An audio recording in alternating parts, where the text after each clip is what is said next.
Welcome back, friends, and thanks for riding along today. The road ahead of us is quiet and green, the kind of drive where the trees lean in close and the light comes down in soft, shifting patches. There is no hurry here. Let the branches slide by overhead. Let the little ponds flash silver between the trunks, and let your shoulders drop an inch or two. We do this every trip. We ease in gently, we breathe, and we let the ordinary beauty of a wooded ride settle over us before the story begins. So settle in, get comfortable, and let us wander into a place together.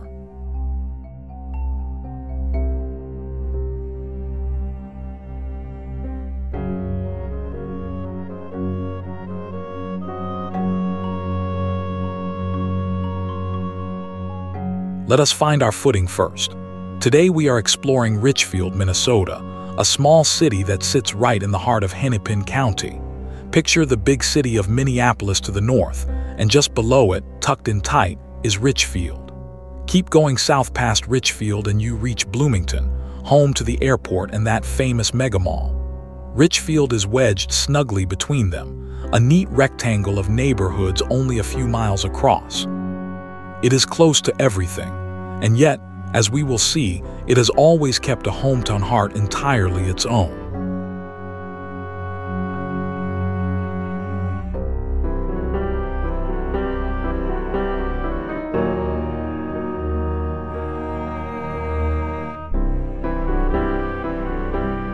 Richfield belongs to a special club of towns that planners call first-ring suburbs. These are the communities that grew up first, right against the edge of a big city, before the newer suburbs sprawled out farther into the countryside. Being first ring means Richfield is fully built out. There is no empty prairie left to pave over, no frontier of new subdivisions creeping outward. Every corner has already found its purpose. That gives the city a settled, finished feeling, like a favorite sweater worn soft. What grows here now grows inward, through care and renewal rather than raw expansion.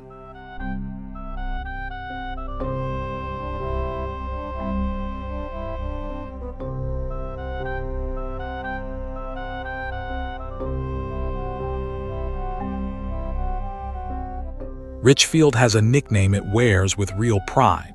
It calls itself an urban hometown. Sit with that phrase for a moment because it holds a gentle contradiction.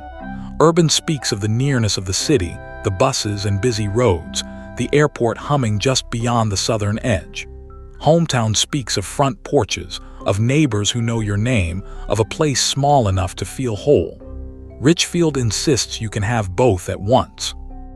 You can live a short hop from a major metropolis and still walk to a school, a park, and a friendly, familiar street.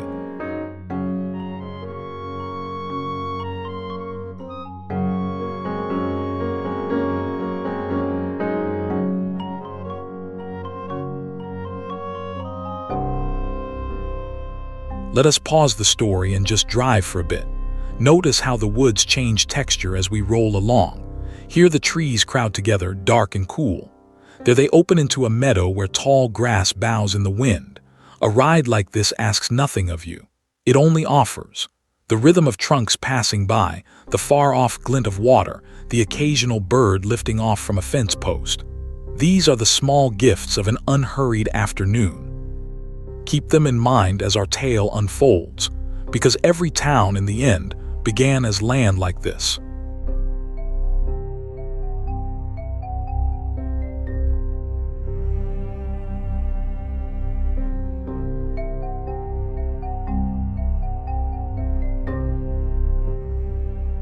Long before the neighborhoods arrived, this ground was farm country, plain and simple. The soil here was good, the land gently rolling, and for generations families worked it with plows and patient hands. Fields of crops stretched where streets now run. Barns stood where schools now stand. If you could travel back and stand on one of today's busy corners, you might hear nothing but wind in the wheat and the distant lowing of cattle. That agricultural past is the deep root of Richfield, the quiet foundation beneath everything the city would later become.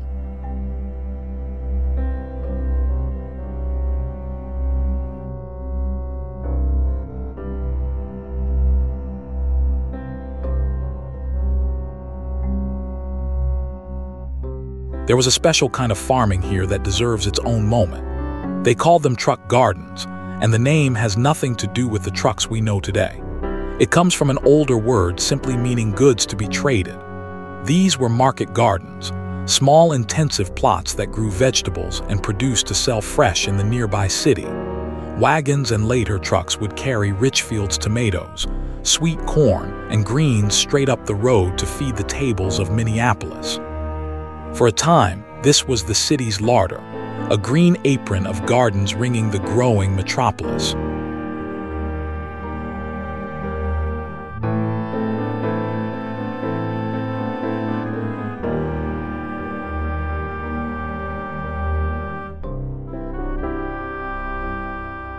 Every town has a birthday of sorts, a moment when scattered farms decide to become something official. For Richfield, one such milestone came in 1908 when it was formally organized as a village. Becoming a village meant the community could govern itself in small ways, could tend to its own roads and rules and shared concerns. It was still mostly rural then, more fields than houses, but the paperwork marked a turning point. The farmers and families here had chosen to stand together under one name, and that name would carry forward through everything that followed.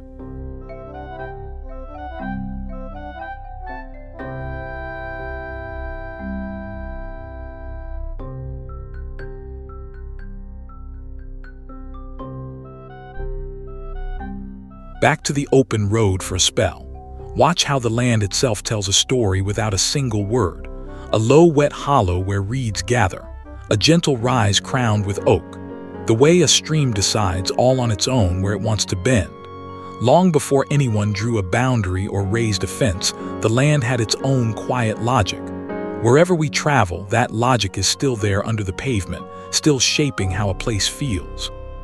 So enjoy this stretch of unmarked green, and let the water and the trees remind us how the world looked at the very start.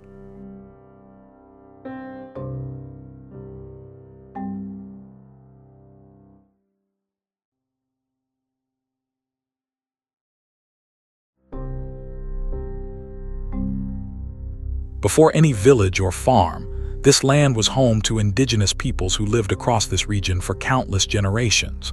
We honor that long presence with quiet respect. They knew these waters and woods intimately, moving with the seasons, tending the land in ways shaped by deep knowledge and care. Their story is far larger than any single town and deserves to be told fully by their own descendants and voices. Here we simply pause, acknowledge the truth of that history, and carry it with us gratefully as we walk through the chapters that came after.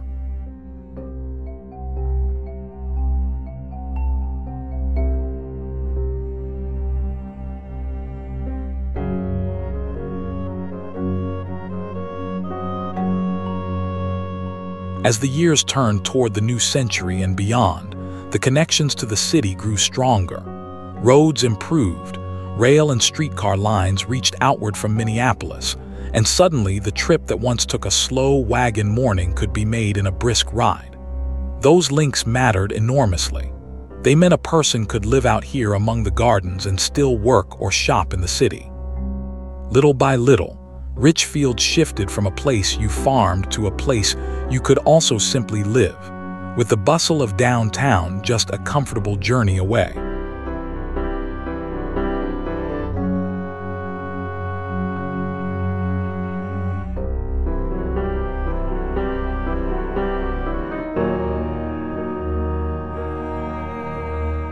Then came the Great Change, the chapter that made Richfield what it is today. After the Second World War, America was hungry for homes. Soldiers were returning, families were forming, and everyone needed a place to start. Richfield, with its open farmland pressed right against the city, was perfectly positioned. Almost overnight, in the late 1940s and into the 1950s, the fields gave way to foundations. Bulldozers and hammers replaced plows. Richfield became one of Minnesota's first and fastest-growing post-war suburbs, a wave of new houses rising where vegetables had grown only a season before.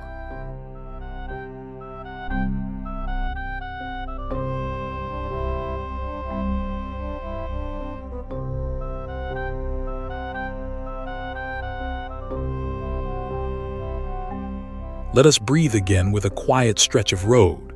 Listen in your imagination for the sound of water somewhere off among the trees, a pond lapping, a creek chuckling over stones. Water has a way of slowing us down, of pulling our attention back to the present moment. As we ride past these still ponds and shaded banks, there is nothing to solve and nowhere to be. Just the gentle passage of the landscape and the soft company of the drive. Hold on to this calm, because our story is about to fill up with homes, families, and busy new beginnings.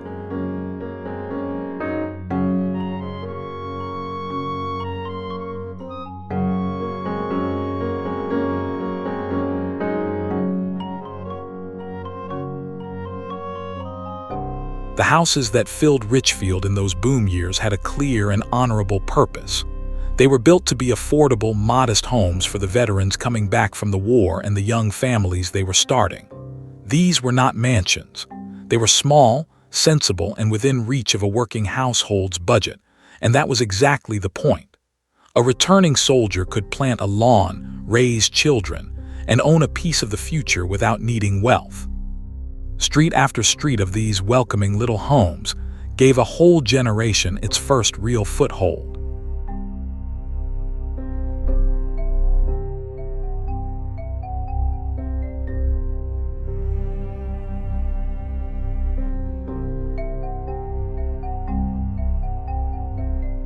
If you drive through Richfield's older neighborhoods, you can still read that history in the rooflines. Block after block of tidy post-war houses, the low single-story Ramblers and snug little cottages that define the era. They were built quickly and sensibly, often in familiar repeating styles, yet each one soon gathered its own personality through gardens, shutters, and shade trees planted long ago. Those trees have grown tall now, arching over the streets. What began as raw new subdivisions has mellowed into leafy, lived-in neighborhoods, softened by decades of families making them home.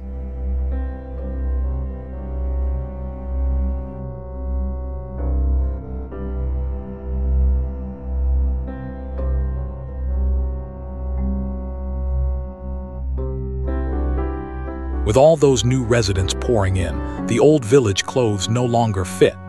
A community of this size and energy needed a fuller form of government, more services, more structure. And so in 1953, Richfield officially became a city. It was a natural graduation, the recognition that this was no longer a sleepy farming village but a bustling suburban home to thousands. The change in status brought new responsibilities and new pride. In the span of a single generation, Richfield had transformed from truck gardens and open fields into one of the region's most vibrant young cities.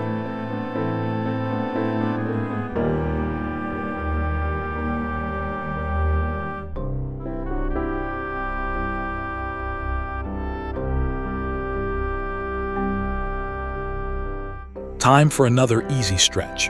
Picture a meadow opening beside the road, wide and golden, humming with unseen insects on a warm afternoon. Butterflies drift, grasses nod. A hawk circles high and lazy overhead. There is a particular peace in a meadow, an openness that lets the eye rest and the mind wander. We could sit at its edge for an hour and feel time loosen its grip. Enjoy this pause in the greenery, this simple in-between moment. Then, refreshed, we will return to Richfield and to one of the most surprising things this small city holds.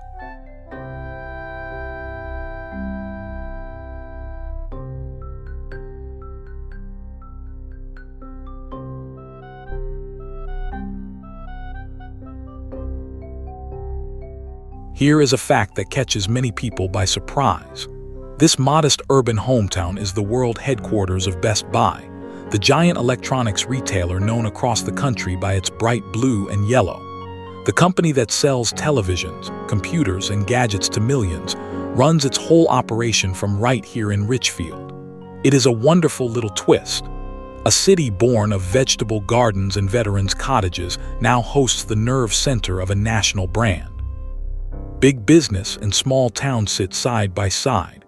Another version of that urban hometown balance the city loves.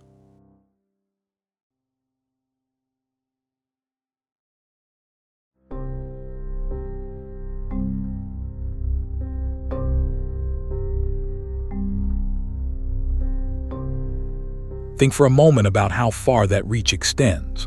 From offices in this compact Minnesota city, decisions ripple out to stores in countless towns, to shelves stacked with the latest devices, to holiday shoppers hunting for the perfect gift. The electronics that light up living rooms everywhere pass, in a sense, through Richfield first. For a place that measures only a few square miles, that is a remarkable footprint. It is proof that a hometown does not have to be large to have an outsized presence in the wider world.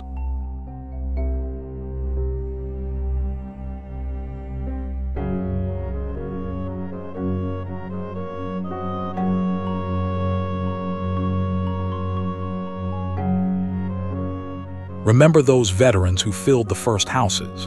Richfield never forgot them, and to this day the city carries a strong and heartfelt veterans tradition.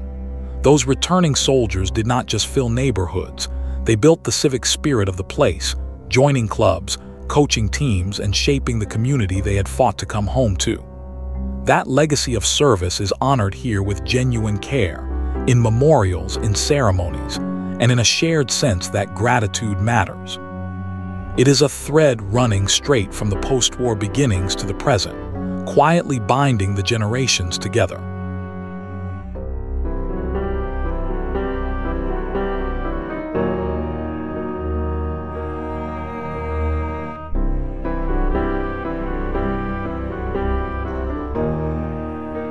Let us slip back into the trees for a moment of calm. There is something restorative about a forest, even glimpsed from a moving road. The layered greens, the dappled shade, the sense of quiet patience in every trunk. Trees keep a slower kind of time than we do. They have seen many seasons and are in no rush at all.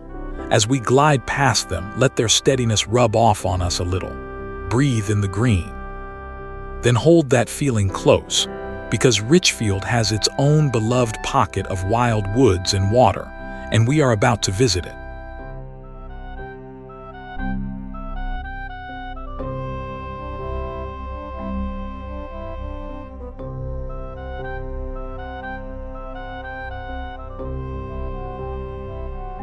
Tucked right inside this fully built-out city lays a green treasure, the Wood Lake Nature Center. Imagine a preserve of marsh and woods in the middle of the suburbs, a place where cattails whisper and the water mirrors the sky. It is beloved by the people of Richfield, a beloved refuge where children discover frogs and grown-ups slow their step. That a first-ring suburb with no open land to spare chose to protect a marsh like this says a great deal about its values. Here, nature was not paved over. It was cherished and kept.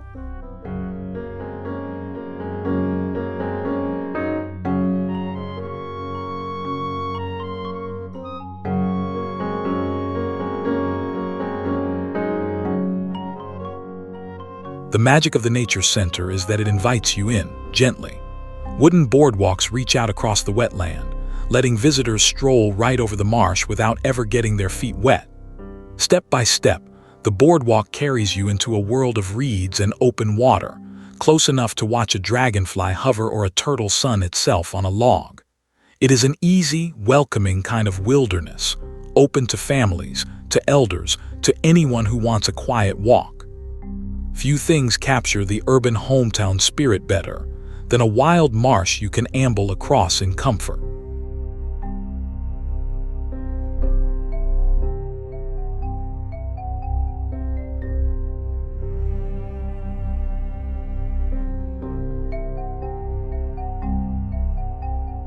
Linger a while at the water's edge and the marsh reveals its residents. Red-winged blackbirds calling from the swaying reeds, ducks paddling in unhurried lines, herons standing statue still, patient hunters at the shallows. The cattails rustle, insects shimmer over the surface, and the whole wetland pulses with quiet life. In every season it offers something new, from spring's first green shoots to the golden hush of autumn. This little marsh, preserved in the heart of a busy suburb, is a living reminder of the wild land that came long before the streets.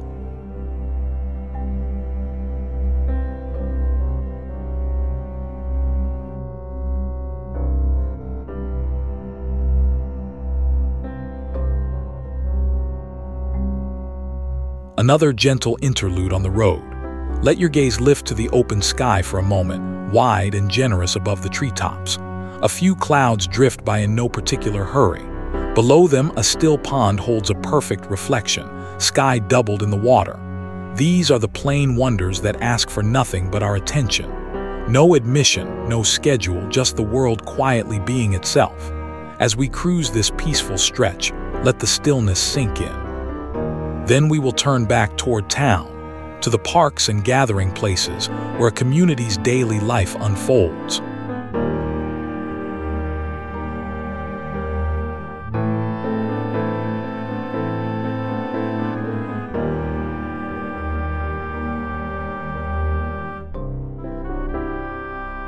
Beyond its famous nature center, Richfield is generously stitched with parks. For a city with no room to spare, it holds tight to its green spaces, scattering ball fields, playgrounds, and shady picnic spots through the neighborhoods. In summer, there are pools and splashing children. In winter, there are rinks and the scrape of skates. These parks are the shared backyard of an urban hometown, the places where a small city's life spills outdoors. They reflect a simple belief that a good community needs room to play, gather, and breathe, tucked within easy reach of every front door.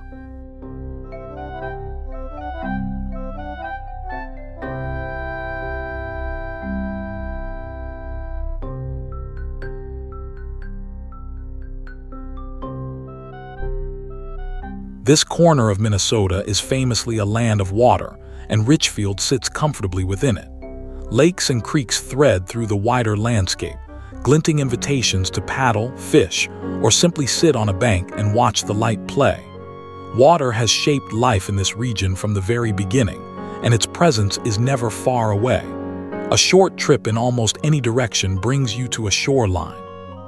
For the people here, that easy nearness to water is part of the rhythm of the year, a standing invitation to step outside and be near something calm and wide.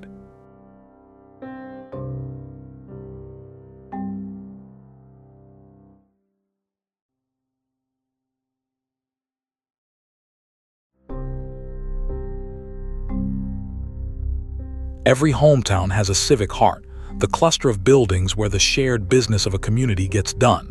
In Richfield, you will find its municipal center, its schools, its library, and the gathering spots that hold a city together.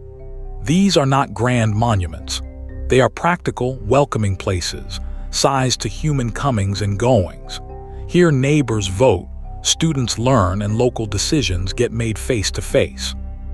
It is the quiet machinery of an urban hometown, the everyday institutions that turn a collection of houses into a genuine community with a heartbeat all its own.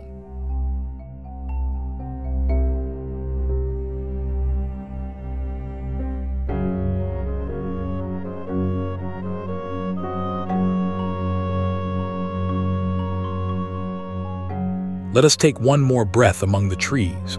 Picture a stand of tall pines beside the road, their green needles soft against the sky, the ground below them hushed and carpeted with fallen needles. Pine woods have a particular stillness, a cool, clean scent you can almost taste. Driving past, we catch just a glimpse, but it is enough to steady us.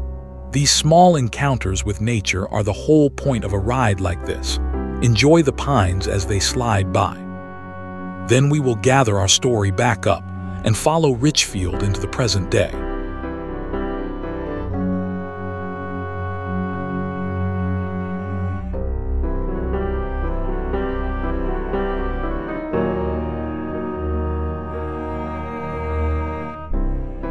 Return now to those post-war streets and see how beautifully they have aged.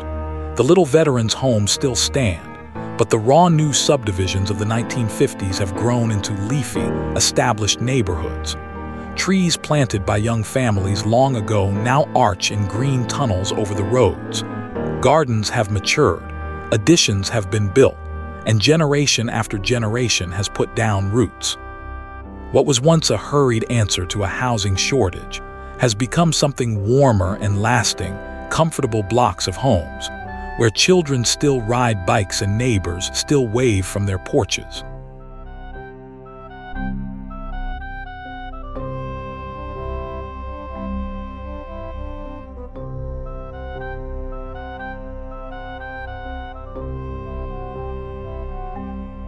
A hometown is truly measured by how it comes together, and Richfield gathers with real joy. Through the year, the city fills its calendar with community events, from summer festivals to farmers' markets to celebrations in the parks. Folks turn out for music in the warm evenings, for holiday traditions, for the simple pleasure of running into people they know. These gatherings are the beating heart of the urban hometown ideal, proof that even pressed against a major city, a place can keep its neighborly warmth. It is community made visible, out in the open air, everyone welcome.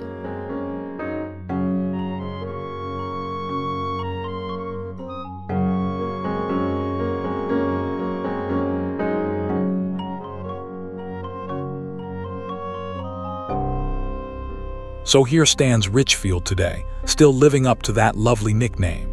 Still fully built and settled, still humming with the nearness of the city, and still, at its core, a hometown. From truck gardens to post-war cottages, from a modest village to the home of a national retailer, it has changed enormously and yet held onto its character. It remains a place where you can have the city at your doorstep and a friendly street beneath your feet. That balance, carefully kept across more than a century, is Richfield's quiet and enduring achievement.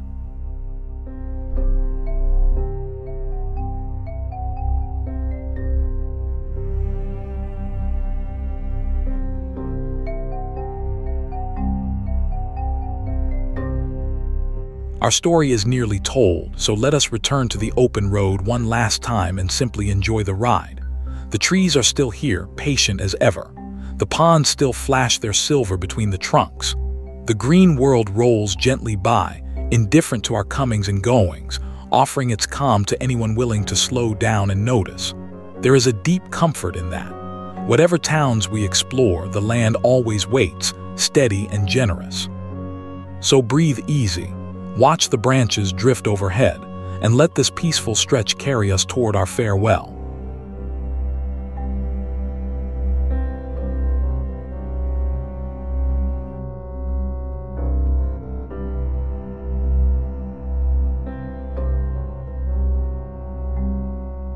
And so we reach the end of the road for today. Thank you truly for riding along with me through the woods and the water and the warm story of a small city with a big heart. If this gentle journey brought you a little calm or a little wonder, I would love for you to subscribe and travel with us again. There are so many more places waiting, so many more quiet roads to wander together. Take good care of yourself out there, be kind, and I will see you on the next ride. Until then, safe travels, friends.